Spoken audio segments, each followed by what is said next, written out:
7, and I'm the chair of the Economic Development and Intergovernmental Relations Committee. I want us to think about 3 things today. Start with number 3, a very sad detail. Over 3 San Diego County residents die every single day, on average, from overdoses.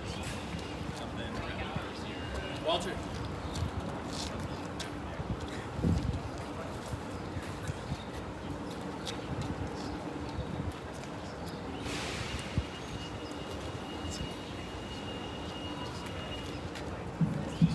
There we go.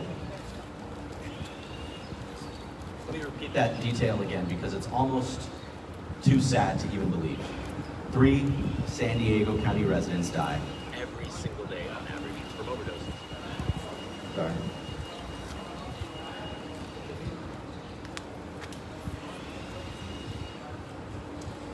In fact, since 2019, over 1,770 people have died from fentanyl in San Diego County.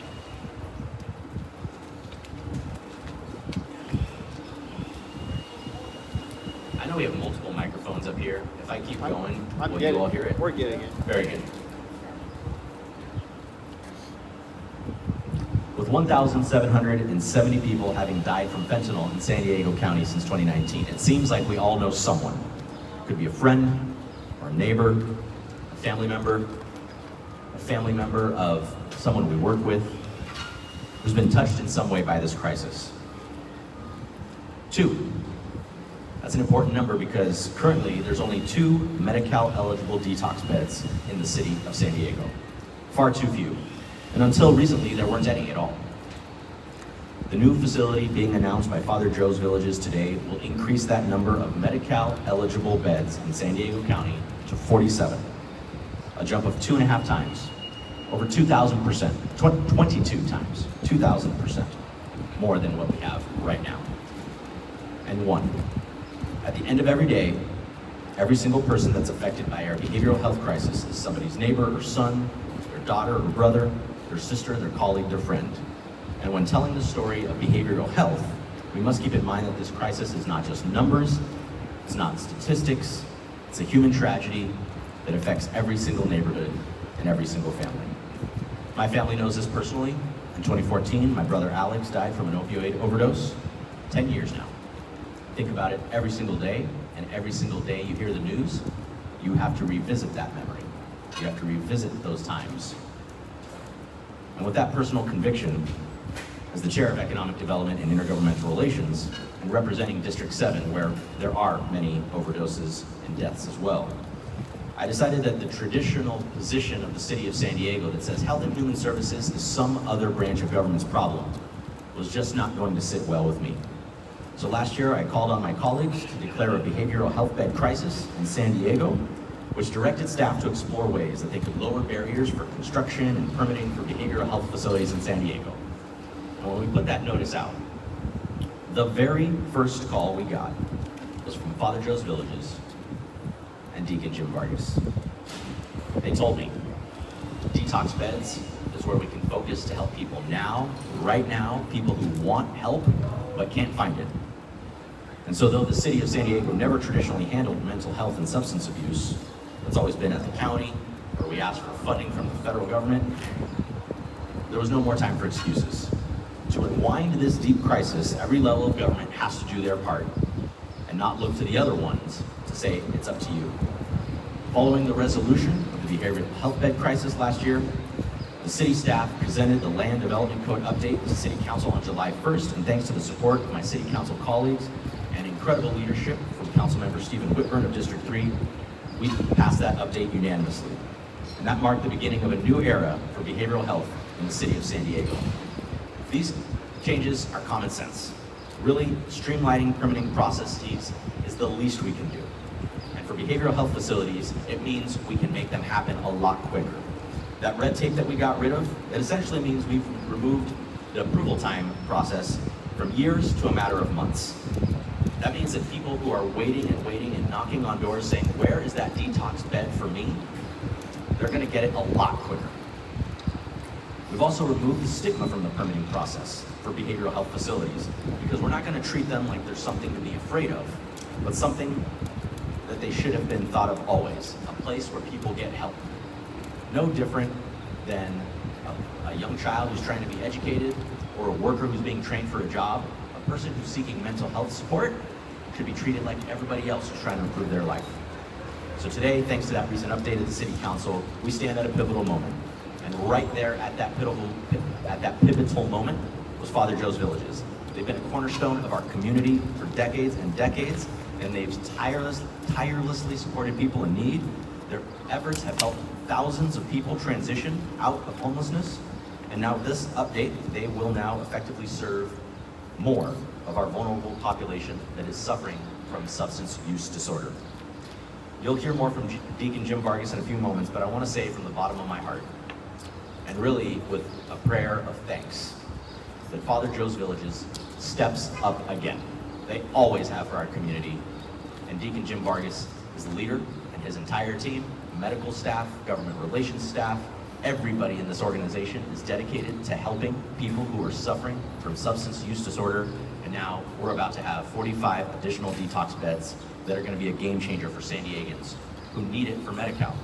You know, there's facilities for people who can't afford it, but there's 2 beds for those who can't.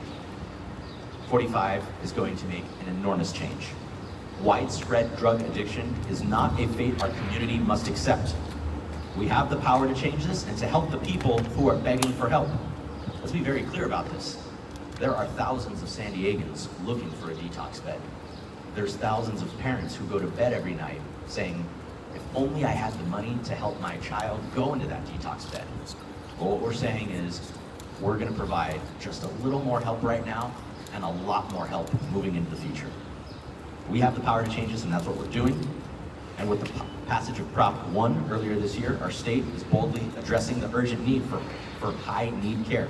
So I'm proud to say that San Diego is leading on this, and we're doing what we can. And I'm calling on other cities to change their permitting rules so that they can have this across the county. Because it's not just the city of San Diego that should be doing its part, it's every single municipality, all 18 plus the county working together, and then we can solve this problem across our entire region. So with that, I'd like to hand the microphone over to a leader who's doing everything, every single day, every single waking moment, working hard to help individuals who are unsheltered, who are suffering from substance use disorder, who need to get back on their feet, who just with a little bit more help would have stable lives. I'm talking about District 3 Councilmember Stephen Whitmer.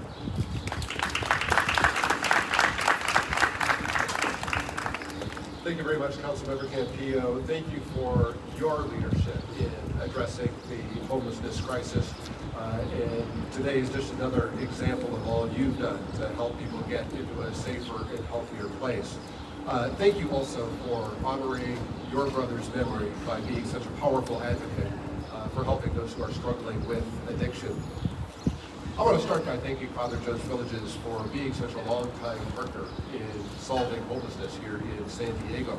For decades, Father Joe's has helped thousands of San Diegans end their homelessness through the programs that they offer. Many of those who were served by Father Joe's now live and work in neighborhoods across our city. In fact, some have come back to volunteer here. And I know that will be the case for many of those who go through the program that we're talking about today.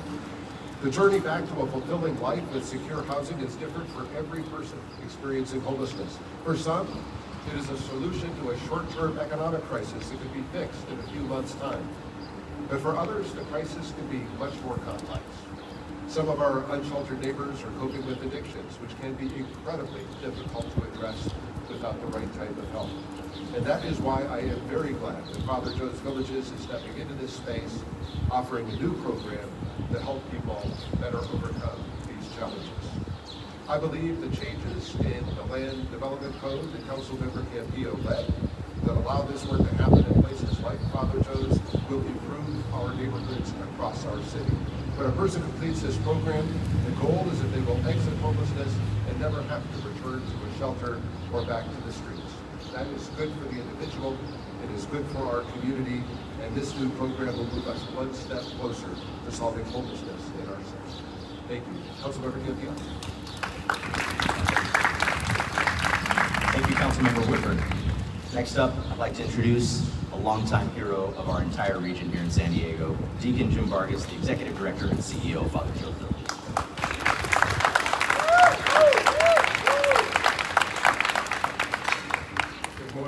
Thank you for being with us. Let me start with some thank yous to Councilmember Campillo, first of all, for his leadership, especially on the behavioral health front, which is so very, very important, and is what brings us here. Also, to Councilmember Whitburn, who's been a staunch supporter of Father Joe's Villages throughout his entire time in the City Council. I appreciate him as well. You know, here at Father Joe's Villages, we provide not only shelter, we provide housing, childcare, employment services, healthcare to thousands of San Diegans experiencing homelessness each and every single day. Councilmember Campillo's behavioral health infrastructure initiative will allow Father Joe's Villages to build desperately needed substance use treatment beds right where the population needs it most. Last year, 375 people living on the streets lost their lives to a drug overdose. As Councilmember Campillo pointed out, those are our neighbors, our friends, our family members, siblings, grandparents, parents. We could go on and on and on. I appreciate that the council member shared his story about his brother. I too lost my brother to an addiction 15 years ago. Here I thought that we would grow old together, right, in retirement at some point in time, but that was not to be the case. Carlos passed away 15 years ago this year because of a lifelong addiction that he had. Just one tainted fentanyl pill can kill. One wrong moment in the dangerous conditions on the street can end a person's life. This cannot continue. To combat this deadly crisis, driven by the powerful addictive opioid fentanyl, Father Joe's Villages is responding. We will build the region's largest detox and sober shelter facility for the community that needs it most. The PMC, the Paul Mirabile Center, which is right behind me, will be converted to a place of healing and hope for people struggling with substance use, including alcohol, opioids, and other drugs. The new facility will hold 45 detox beds and 250 sober shelter beds for those in recovery. Detox is the first step to helping people get back on track. Unfortunately, there are only 78 beds, as have been mentioned, in the entire region for 3.3 million people. None of these beds are made for people experiencing homelessness. We will fix that by increasing regional capacity. We will change the tide. People are dying. We must act today. We must provide the hope that's necessary, and we must come together as a community to provide what people are desperately needing. The worst thing that any provider can experience is when someone pleads for help, knowing that the services they need do not exist. If we don't capture people in the moment of clarity, wanting to seek treatment, we have lost a critical opportunity to help them on the path to recovery. We can only pray that they will live one more day and make it to tomorrow, and hope that a bed somewhere will be available at that point in time. Father Joe's Villages will end this. We will build the solution. It is through the community coming together, steered by the leadership of Councilmember Campillo and local leaders like Councilmember Whitburn, that concrete solutions will manifest. Without Councilmember Campillo's behavioral health bed initiative, our detox facility would take years to create. Thanks to this new initiative, we can now start construction immediately and open our doors in early 2025. This ambitious opening date requires the partnership of our generous philanthropic community, donors and foundations. $1.5 million is necessary to build this critical service that will save lives and end homelessness. I'm confident that the community of San Diego, that has always appreciated and financially supported the positive impact we've had on hundreds of thousands over these many years, will assist us. For 75 years, the generosity of the community of our neighbors has molded Father Joe's Villages into the amazing campus we are today. This one more step we are taking to meet the ever-evolving need. Join us in being part of the solution. We are rebuilding lives. Thank you, and God bless you.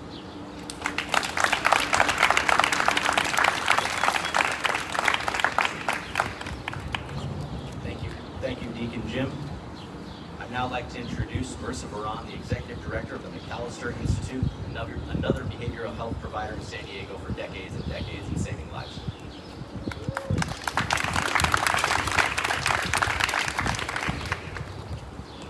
Good morning. I'd like to start by extending a heartfelt thank you to all of those individuals behind me who have been on the forefront of bringing help and hope to those who are suffering, especially on our streets. Today's action actions, yesterday's actions, everything that has led up to this moment has been a result of folks who are willing to be courageous and innovative in the way that we are bringing behavioral health services to folks. For years, we have seen and felt the impacts of not having enough services, of not having enough beds on our streets, in our parks, in our homes when family members are suffering and cannot access the help. For the last 47 years, the Callister Institute has been doing everything that we can to make treatment more accessible. For the last 4 years, this has been engaging in a facility search that has led us to review 57 properties, made 14 offers, been in escrow 4 times. And when I tell you that if it were a lack of will that kept beds out of our system of care, it is not the fact. There are institutional infrastructure barriers that have really prevented folks from getting the care that they need and from social service providers being able to step up the way that we know our community needs us. As a provider of substance use disorder treatment who has been fighting with all of our resources to make more beds available, the land use codes have been one of the more challenging components that we've navigated. It has been nearly impossible to find a seller who is willing to wait 10 to 12 months, if not longer, while we go through the conditional use permit process. It is equally, as stewards of taxpayer dollars and philanthropic investments, very difficult to convince our community that we should be investing millions of dollars into a facility without knowing if we'll actually be able to use it for its intended use. It has been a chicken and an egg challenge. It is difficult to bring more beds without new facilities. It is difficult to bring new facilities without support to make that possible. So, the land use code updates, particularly for residential care facilities, is a huge step in removing one of our biggest barriers. While it may seem bureaucratic to many, I have every confidence that with the support of our city, of our county, of our providers like Father Joe's Villages, that this is a step in making care more available and that it will represent a lifeline for so many San Diegans. Thank you, and again, those of you on the front lines, you all are saving lives and will always be our heroes.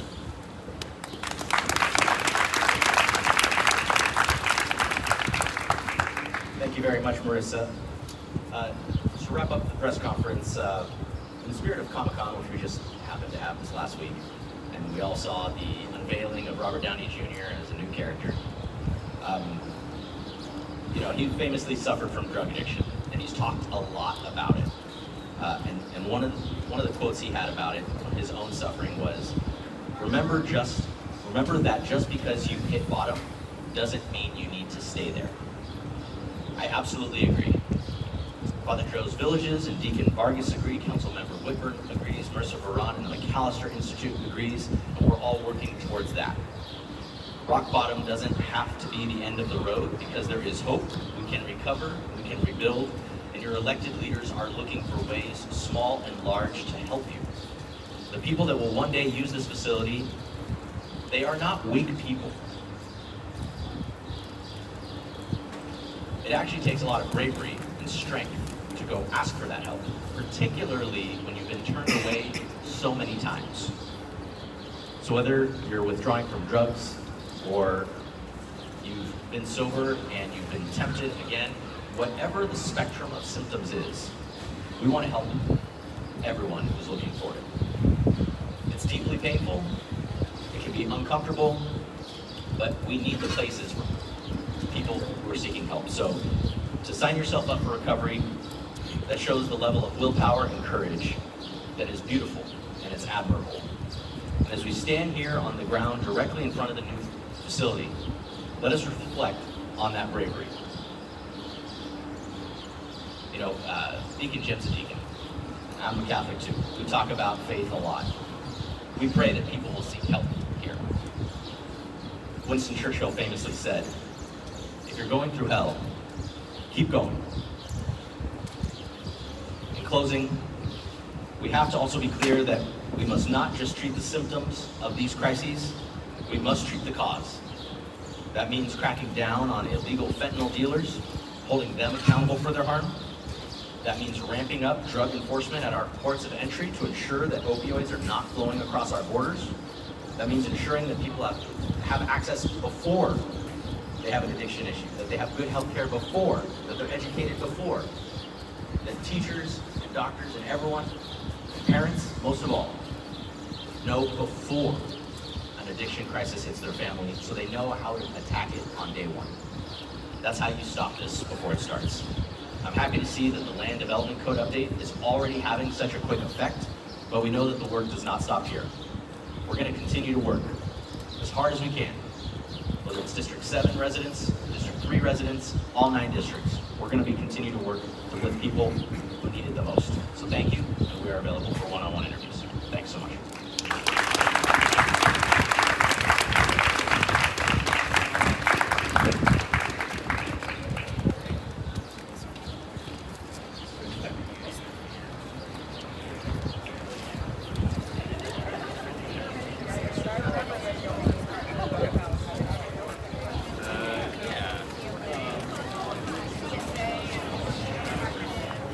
Yeah.